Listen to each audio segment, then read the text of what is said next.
Patricia Chadwick was a force in the finance industry for 3 decades. But as she rose to the upper echelons of that world, she kept one big secret.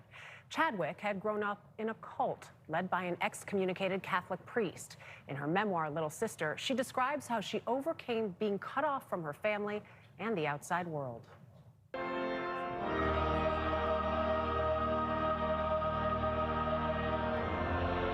Within the church, Patricia Walsh Chadwick finds joy. To go to church and hear Gregorian chant is fantastic. I love to go to monasteries. I love to engage with religious people. It's a familiarity that dates back to her childhood. Born in Massachusetts in 1948, her parents were members of a religious order, the Slaves of the Immaculate Heart of Mary. Consisted of about 55 people, banded together over a dogma of the Catholic Church, which said you had to be Catholic to get to heaven. Father Leonard Feeney, a Jesuit priest, and Sister Catherine Clark founded the order at the St. Benedict Center in Harvard Square. The community was made up of educated families, Chadwick's father a philosophy and theology teacher. They all lived at the center within a fenced-off cluster of homes. I felt as though I had 58 uncles and aunts. It was absolutely splendid. And I'm talking about when I'm 3 and 4 years old. Nothing but joy and happiness. But over time, things changed. Chadwick traced it back to her parents' vow to obey Father Feeney. They were ordered to do things, giving up their names so that I called them Sister Elizabeth Ann and Brother James Aloysius. I didn't call them Mom and Your Dad. mother and dad. Yes, ordered to wear a black outfit like a nun's clothing and a monk's clothing.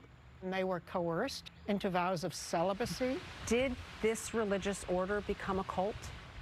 I believe it did. It's a realization Chadwick only recently came to while writing her memoir, Little Sister. That was the first time I thought about it that way. People were fearful of being kicked out. They had become those obedient members of this religious order, and they knew they didn't have another option. Like when the center's children were separated from their parents. At the time, Chadwick was just 6. What was that first night like for you? It was really difficult. The floor that we slept in was the one that had been my family's apartment. My parents were moved out of it. And I remember crying that night because every night my father would sing songs to us, tell us a bedtime story, and that night it was silence. With the family unit broken apart, Sister Catherine's role strengthened. She was like a deity. She was the one that controlled everyone and everything. And often used physical punishment. The big punisher, a 2.5, 3-foot piece of rubber hose used time and again on children for things you and I might think were actually child's play. Right. I remember none of us could hold the hands of our little siblings. And my baby sister was just turning 1 and starting to walk. And I loved having her hold my fingers, and I would walk backwards. Were you told why? Never a reason why. We were told we couldn't pick and choose anything for ourselves. And to this day, if somebody says, what would you like to have? My instinct is to say whatever you would like me to have. It's just the words that are now muscle memory. Still River, Massachusetts became the center's new home in 1958 when Chadwick was 9. 17 acres, about 40 miles outside Boston, where she explored her innate freedom, from teenage crushes to defying authority. Without any guidance, without any knowledge, without any parental support, there I was finding myself just in more and deeper trouble. And eventually, I think Sister Catherine reached the point. In her mind, I was destroying her mission. Right. I needed to be discarded. And the day I graduated from high school, I was taken away, not saying goodbye to anyone in the whole community. Father Feeney and Sister Catherine still controlled what was next, secretarial school. And the moment I finished that course and got a job, I found a single room at the YWCA. That was my first apartment. I was then on my own, and I was 18. I was incapable of carrying on a sentence that had anything to do about the real world. So I had my eyes wide open, my ears wide open, and my mouth shut. And little by little, I took on a comfort level with engaging. Over the next 5 years, Chadwick also got her family back as her parents and 4 siblings all left the center. I expected you to have anger, but you don't have that. My father told me once that he and my mother planned one night to take us out in a car and leave. And I said, why didn't you? And they said, then what? My father was 12 years not teaching. How was he going to get a job? He had been deprived of the things that would have allowed him to walk out. And that's what a cult does. They strip you of who you are.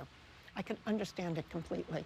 If you could go back in time and live as a family instead of in the center, would you have changed that? I would not. And when I look at where I am today, I'm happily married. I've got my own family, wonderful friends, an extraordinary career. I have traveled the world. And I think if just one thing were changed in that whole upbringing that I had, maybe I wouldn't be where I am today. And so I would change nothing. And while Chadwick says that doesn't mean parts of her life weren't painful, it's that life story which has brought comfort to others. What has been most rewarding is to have the children I grew up with say, thank you for writing that story. Right. I think they saw it as validation for themselves. So for me, that's a grace. That was a blessing to have written the book, and that makes me extraordinarily happy. And there were 39 children that grew up in that environment. I want to point out, when you read this book, you see the spirit within Patricia throughout. Yeah. And it was something we talked a lot about. It was in her, even though nobody was directing her. She obviously couldn't speak with her parents, though they were on the property. And it just was always within her. And it was when she was no longer on site that was able to come through even more. She's enthralling to listen to. I'm telling you this story, I could not put it down, because you sit there saying, you're kidding me, you're kidding me, this couldn't have, and then you see what she's able to overcome. And again, she's not angry, and that amazed me more than anything. Really She is a survivor. Yeah. And still a Catholic, as she points out. Wow. Still a Catholic. Great job, Dana. Thank you.